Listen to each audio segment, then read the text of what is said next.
রাজ্য জুড়ে প্রত্যেক দিনই ঘটে চলেছে নানান ধরনের ঘটনা। কখনো রাজনৈতিক অঙ্গনে উত্তাপ, কখনো প্রশাসনিক পদক্ষেপ, আবার কখনো এমন কিছু ঘটনা সামনে আসে যা সাধারণ মানুষের মধ্যে ব্যাপক কৌতূহল এবং চাঞ্চল্যের সৃষ্টি করে। আজকের এই প্রতিবেদনে আমরা তুলে ধরব বীরভূম জেলার মোহাম্মদবাজার এলাকার এমনই একটা ঘটনা, আর যে ঘটনাকে কেন্দ্র করে তৈরি হওয়া চাঞ্চল্যকর পরিস্থিতির বিস্তারিত খবর। পুলিশের অভিযানে এক বালি ব্যবসায়ীর বাড়ি এবং অফিস থেকে উদ্ধার বিপুল পরিমাণ নগদ অর্থ, সোনার গয়না। ঘটনাকে ঘিরে ইতিমধ্যেই শুরু হয়েছে চর্চা।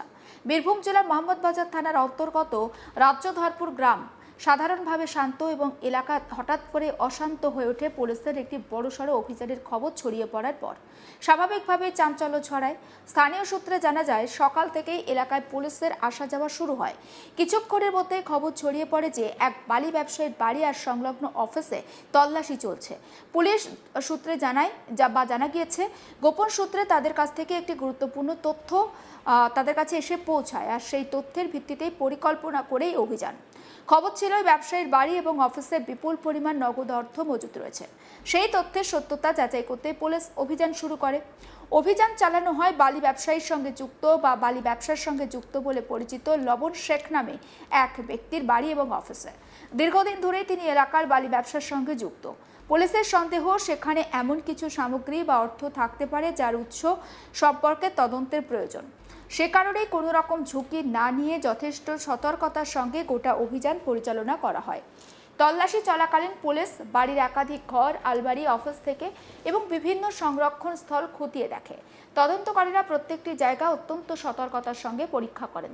সূত্রে খবর, তল্লাশি যত এগোতে থাকে ততই সামনে আসে বিপুল পরিমাণ নগদ অর্থের হদিশ। পুলিশের বক্তব্য, তল্লাশি চালিয়ে প্রায় 50 লক্ষ টাকা নগদ উদ্ধার হয়েছে। উদ্ধার হওয়া এই বিপুল অঙ্কের অর্থ কী কারণে সেখানে রাখা হয়েছিল, তার বৈধ উৎস কী, এই বিষয়গুলো এখন খতিয়ে দেখছে পুলিশ। নগদ অর্থের পরিমাণ এতটাই বেশি যে তা গুনতে প্রাথমিকভাবে নথিভুক্ত করতে তদন্তকারী আধিকারিকদের সময় লেগে যায়। তবে শুধু নগদ অর্থ নয়, তল্লাশির সময় উদ্ধার হয় বিপুল পরিমাণ সোনাও। সূত্রে খবর, প্রায় 502 গ্রাম সোনার গয়না উদ্ধার হয়েছে বাড়ি এবং অফিস থেকে। উদ্ধার হওয়া সোনার গয়নাগুলোর বাজার মূল্য অনেকটাই বেশি, তবে সেগুলোর প্রকৃত মূল্য নির্ধারণ এবং বৈধ কাগজপত্র যাচাইয়ের কাজ চলছে। এই বিপুল পরিমাণে নগদ অর্থ এবং সোনা উদ্ধারের ঘটনায় স্বাভাবিকভাবে প্রশ্ন উঠতে শুরু করেছে বিভিন্ন মহলে। এত পরিমাণ অর্থ এবং মূল্যবান গয়না কোথা থেকে এলো, সেগুলোর হিসাব রয়েছে কিনা এবং কোনো বেআইনি লেনদেনের সঙ্গে এর যোগাযোগ রয়েছে কিনা, সেই বিষয়টিও এখন তদন্তের কেন্দ্রবিন্দুতে। পুলিশ জানিয়েছে, উদ্ধার হওয়া সামগ্রী বাজেয়াপ্ত করা হয়েছে। প্রয়োজনীয় আইনি প্রক্রিয়া অনুসরণ করে তদন্ত এগিয়ে নিয়ে যাওয়া হচ্ছে। পাশাপাশি বিভিন্ন নথি, ব্যবসায়িক কাগজপত্র এবং আর্থিক লেনদেন সংক্রান্ত তথ্য খতিয়ে দেখা হচ্ছে বলে খবর। ঘটনার আরও একটি গুরুত্বপূর্ণ দিক হলো গ্রেপ্তারি। এই মামলায় শামীম শেখ নামে এক ব্যক্তিকে গ্রেপ্তার করেছে পুলিশ। তদন্তকারীদের দাবি, প্রাথমিক তদন্তে তার নাম উঠে এসেছে এবং সে কারণেই তাকে হেফাজতে নেওয়া হয়েছে। বর্তমানে তাকে জিজ্ঞাসাবাদ করে আরও গুরুত্বপূর্ণ তথ্য সংগ্রহের চেষ্টা চলছে। এই ঘটনার মূল অভিযুক্ত বলে যার নাম সামনে এসেছে, সেই লবণ শেখ এখনও পুলিশের নাগালের বাইরে। শুধু তাই নয়, তিনি এবং তার 2 সহযোগীকেও খুঁজছে পুলিশ। সূত্রে খবর, অভিযানের খবর পাওয়ার পর থেকেই তারা গা ঢাকা দিয়েছে, ফলে তাদের খোঁজে একাধিক জায়গায় তল্লাশি চলছে। মোহাম্মদবাজার থানার পুলিশ বলছে, পলাতকদের গ্রেপ্তার করতে বিশেষ তৎপরতা শুরু হয়েছে। বিভিন্ন সম্ভাব্য এলাকার নজরদারি বাড়ানো হয়েছে। পাশাপাশি আশেপাশের থানাগুলোকে সতর্ক করা হয়েছে, যাতে অভিযুক্তরা এলাকা ছেড়ে অন্য কোথাও পালিয়ে যেতে না পারে। এদিকে এই ঘটনার খবর প্রকাশ্যে আসতেই এলাকায় শুরু হয়েছে জোর আলোচনা। স্থানীয় বাসিন্দাদের একাংশের মতে, এত বিপুল পরিমাণ নগদ অর্থ উদ্ধার হওয়া নিঃসন্দেহে তাৎপর্যপূর্ণ। অনেকে আবার মনে করছেন, তদন্ত সম্পূর্ণ না হওয়া পর্যন্ত কোনো সিদ্ধান্তে পৌঁছানো উচিত নয়, কারণ উদ্ধার হওয়া অর্থ এবং গয়নার উৎস সম্পর্কে এখনও চূড়ান্তভাবে কিছু জানানো যায়নি। আর সমস্ত বিষয়টা নিয়ে আমার কলিগ শান্তনু হাজরা তার রিপোর্টে কি রেখেছেন, আসুন দেখাই। লবণ শেখের খোঁজে বেরিয়ে পুলিশের হাতে লাগলো লক্ষ টাকা এবং সাথে সোনার গহনা। এই লবণ শেখের বিরুদ্ধে মোহাম্মদবাজার থানা এলাকায় যে রাজদ্যপুর বলে একটি গ্রাম রয়েছে, সেই গ্রামীণ এলাকায় তিনি কিন্তু বালি কারবারির সাথে যুক্ত ছিল।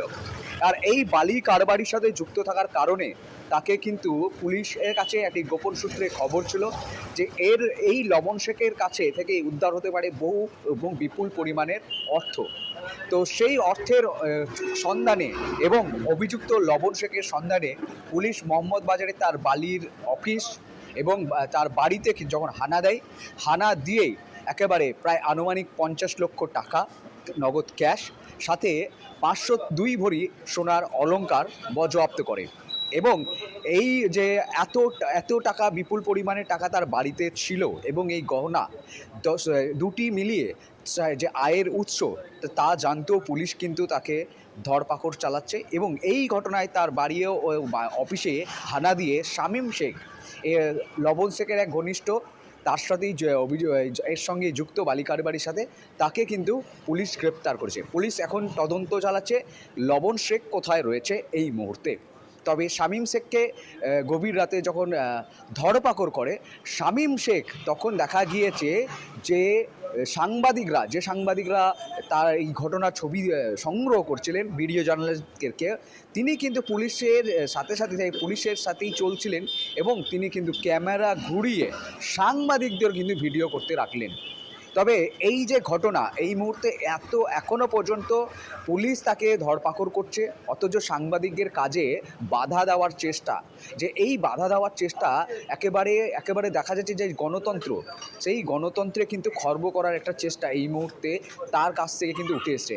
কেন এত বড় আস্পর্ধা বা এত বড় সাহস কোত্থেকে এসছে বা কোথা থেকে আসছে? এই যে অবৈধ বালি কারবারি করে যে বিপুল পরিমাণে অর্থ মুনাফা অর্জন করেছে, সেই অর্থ থেকে কি তার এই ধরনের শক্তি কিন্তু আসছে? এটাই হচ্ছে সবচেয়ে বড় প্রশ্ন। কারণ রাতের অন্ধকারে তার অফিস এবং বাড়িতে হানা চালিয়ে প্রায় 49,75,000 টাকা ও 502 ভরি সোনার গহনা কিন্তু বাজেয়াপ্ত করে পুলিশ এখন সন্ধান চালাচ্ছে লবণ শেখকে, এবং এই ঘটনায় কিন্তু শামীম শেখকে গ্রেপ্তার করেছে এবং শামীম শেখকে কিন্তু লাগাতার কিন্তু জিজ্ঞাসাবাদ চলছে লবণ শেখ কোথায় রয়েছে এবং তাদের যে এই টাকার উৎস কিভাবে হয়েছে তা নিয়েও কিন্তু জিজ্ঞাসাবাদ চলছে। তো এক কথা বলা যেতেই পারে যে বঙ্গে গেরুয়া সরকার অর্থাৎ নরেন্দ্র মোদীর ডবল ইঞ্জিনের সরকার আসতেই দুষ্কৃতি এবং দুর্নীতিতে ব্যাপক অ্যাকশন মোডে চলছে বঙ্গের পুলিশ। প্রশাসনিক মহলও গোটা ঘটনার দিকে নজর রাখছে বলে জানা গেছে। তদন্তে যদিও কোনো আর্থিক অনিয়ম বা বেআইনি কর্মকাণ্ডের প্রমাণ পাওয়া যায়, তাহলে ভবিষ্যতে আরও বড় পদক্ষেপ নেওয়া হতে পারে বলে মনে করা হচ্ছে। আর সে কারণেই এই মামলার প্রত্যেকটা দিক অত্যন্ত গুরুত্বের সঙ্গে খতিয়ে দেখছে পুলিশ। বিশেষজ্ঞরা বলছেন, বর্তমানে বিভিন্ন ধরনের আর্থিক লেনদেন আর ব্যবসায়িক কার্যকলাপের উপর নজরদারি আগের তুলনায় কঠোর হয়েছে। ফলে কোথাও কোনো ধরনের অসঙ্গতি অভিযোগ সামনে এলে তদন্তকারী সংস্থা দ্রুত পদক্ষেপ করছে। মোহাম্মদ বাজারের ঘটনা সেই দৃষ্টিকোণ থেকে অত্যন্ত গুরুত্বপূর্ণ। অন্যদিকে পুলিশের এই অভিযানকে ঘিরে সাধারণ মানুষের মধ্যে কৌতূহলও বেড়েছে। সমস্ত আপডেট পৌঁছে দেবো আপনাদের কাছে, নজর রাখুন। আজ তাক বাংলা সাবস্ক্রাইব করতে ভুলবেন না।